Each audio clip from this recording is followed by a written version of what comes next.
샬롬 샬롬 샬롬 샬롬. 하나님 사랑합니다. 여러분 주 안에서 사랑합니다. 예.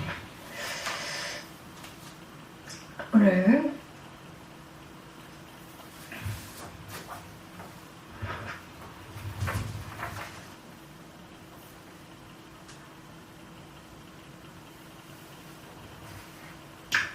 열매 24장 생명의 길을 선택하는 저와 여러분들 되시기 바랍니다. 생명의 길입니다.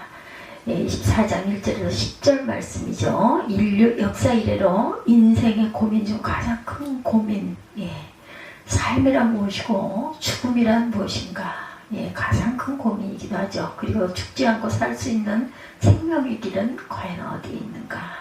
이 문제는 고대 사망 철학과 동양 철학의 주제였다 그래요.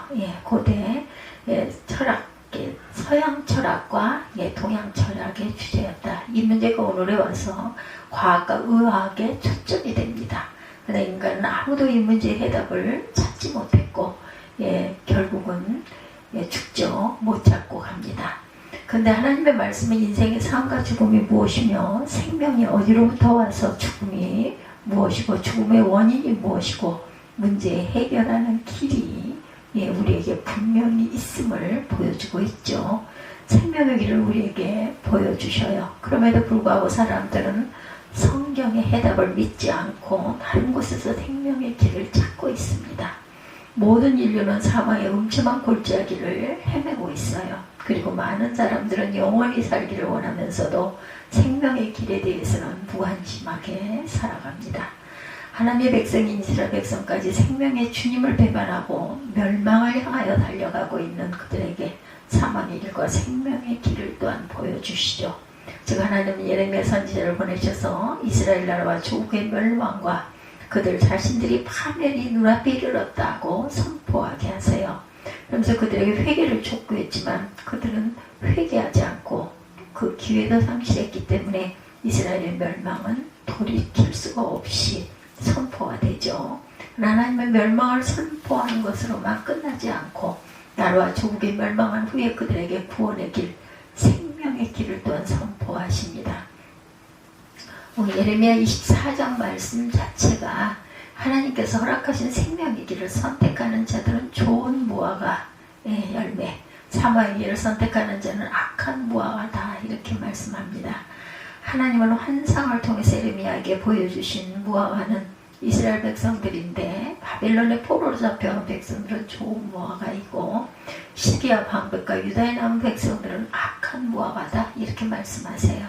우리가 생각할 때는 내 땅에 살고 있는 사람들이 좋은 무화과 나무로 보이는데 바벨론 포로로 끌려간 자들은 살아서 자신의 고향으로 다시 돌아오게 될 것이고 회복이 될 것이다. 결국 그렇게 되죠. 역사를 보면. 또한 좋은 무화과 같은 포로 되어간 자들은 이 땅으로 인도하여 다시 세우고 뽑지 않겠다고 생명의 축복을 허락하시죠. 남아있는 자들은 아카에서 먹을 수 없는 무화과 같이 버리되 세상 모든 나라에 흩어서 환난을 당해야 할 것이며 치욕과 조롱과 저주를 받아서 멸절하리라고 말씀하십니다. 이것들 환상은 당시 이스라엘 백성들에게만 주어진 것이 아니라 오늘 우리들에게도 주신 계시의 말씀이죠.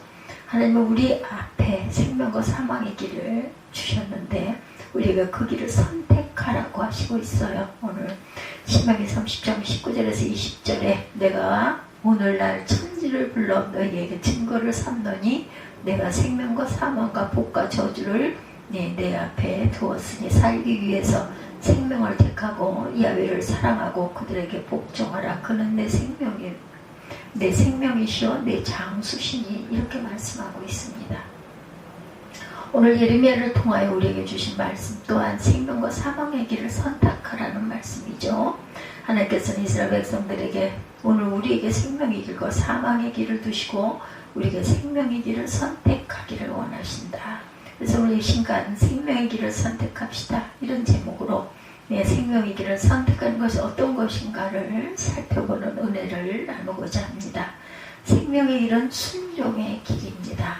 오늘 예레미야 24장에 거듭 강조한 것, 이스라엘 백성에게 내릴 하나님의 심판은 변기할 수 없이 확정되었음을 선포합니다.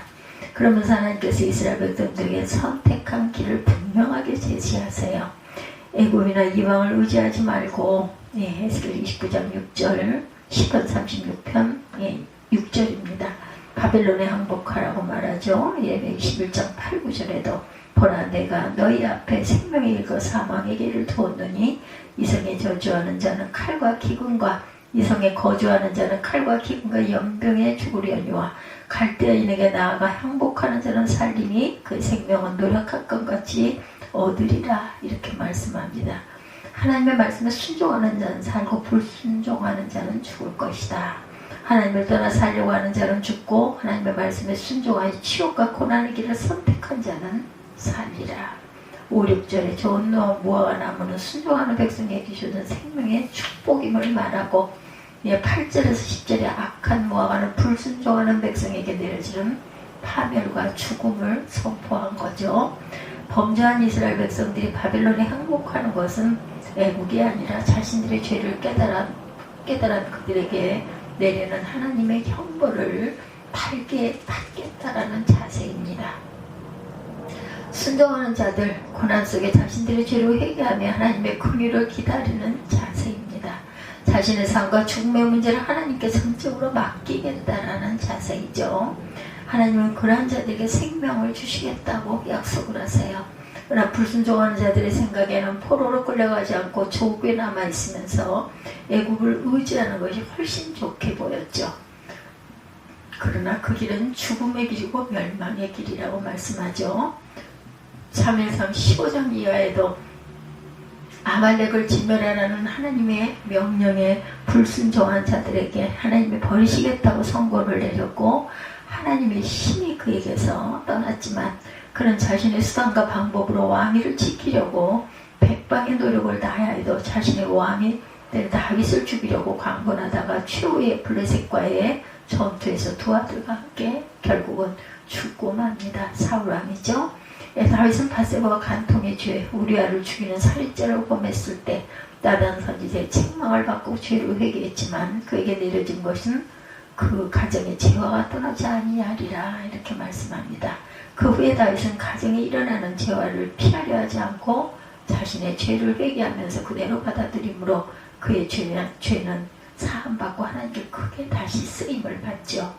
잠언 16장 25절에 어떤 길은 사람의 보기에 바르나 필경은 사망의 길이다 말씀합니다.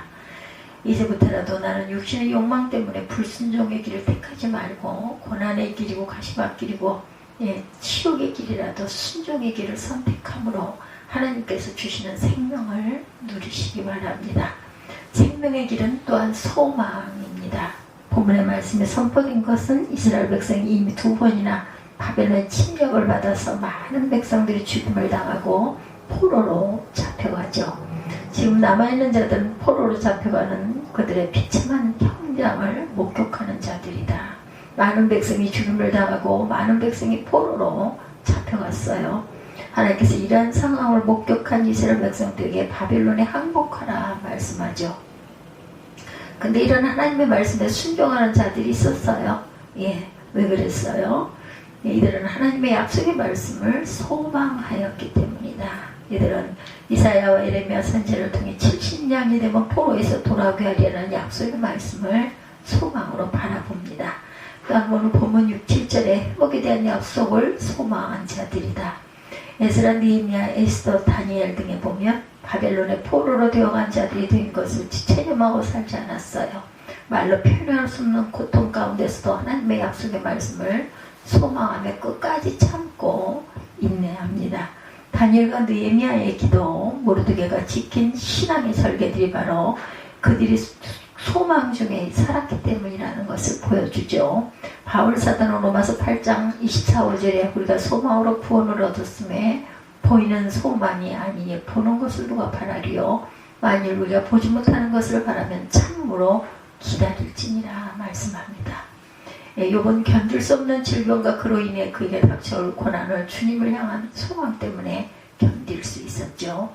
그의 소망을 두 가지로 봅니다. 하나는 그가 나를 단련하시며 내가 전그같이 나오리라. 욥기 23장 10절이죠. 또 하나는 욥기 19장 25, 6절에 나의 구속자로 살아계시니 그 후에 그의 땅에 서실 것이라. 나의 이 가족 이것이 썩은 후에 내가 육체 밖에서 하나님을 보리라. 부활의 수목을 가졌어요. 나의 이 가죽 이것이 썩은 후에 내가 육체 밖에서 하나님을 보리라. 하나님의 약속의 말씀을 소망하는 자는 생명을 얻고 소망이 없는 자는 죽음을 받게 됩니다. 어떠한 역경 가운데 소망을 가지고 인내해서 생명의 축복을 누리시기 바랍니다. 세 번째, 생명의 길은 하나님의 긍휼입니다. 본문의 좋은 무화과로 비유된 이스라엘 백성은 본래부터 좋은 무화과가 아니고 나쁜 무화과가 동일하게 범죄했지만 그들은 선지자들 통한 하나님의 말씀에 순종해서 치욕과 순환을 감수했기 때문에 하나님께서 그들에게 긍휼을 베푸심으로 회복되는 은총을 입은 것이라는 것을 잊지 맙시다. 하나님께서 주시는 생명의 길은 하나님의 긍휼입니다. 본문은 5, 6절이죠. 하나님은 바벨론에 포로로 잡혀간 자들에게 긍휼을 베푸셔서 그들에게 생명의 길을 허락하시겠다고 말씀하세요.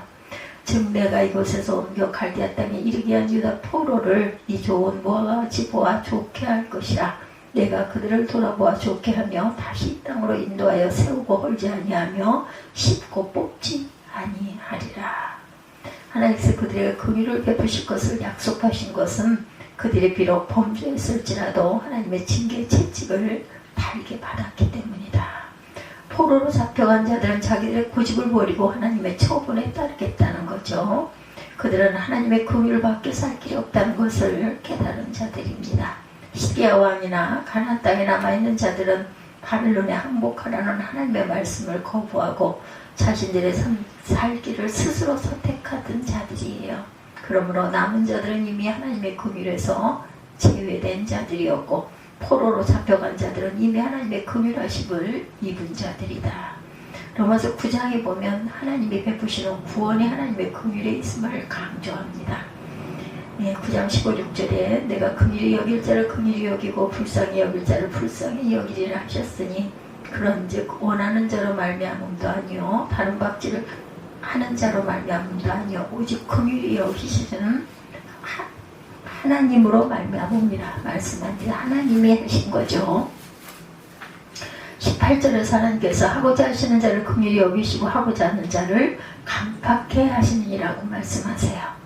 에베소서 2장 4, 5절에도 긍휼에 풍성하신 하나님의 우리를 사랑하신 그 큰 사랑을 인하여 허물로 죽은 우리를 그리스도와 함께 살리셨다 이렇게 말씀합니다. 스스로 구원을 얻을 수 있는 길을 우리는 전혀 없어요. 오직 하나님의 긍휼을 입어야만 풍성한 생명을 보장받습니다. 때문에 우리는 항상 우리의 완고함을 버리고 주님의 긍휼을 사모하는 저와 여러분 되시기 바라요. 사랑하는 저와 여러분들의 선민이라고 구원을 다 얻는 것이 아니라는 것. 하나님은 예레미야 선지자를 통해서 구원을 받은 자와 못 받을 자가 있음을 말씀하죠. 생명을 얻을 자는 좋은 무화과라 하였고 죽음을 길로 나아갈 자는 악한 무화과라 이렇게 말씀합니다. 좋은 무화과는 순종하는 자고 믿고 소망하는 자, 하나님의 긍휼을 입은 자라 말씀하죠. 하나님의 말씀에 전적으로 순종합시다. 그리고 징계의 채찍을 달게 받고 하나님만을 의지하고 소망하십시다. 하나님의 긍휼을 사모하여 사망의 길을 떠나 생명의 길을 선택하는 저와 여러분들이 되시기를 주님의 이름으로 축복했습니다.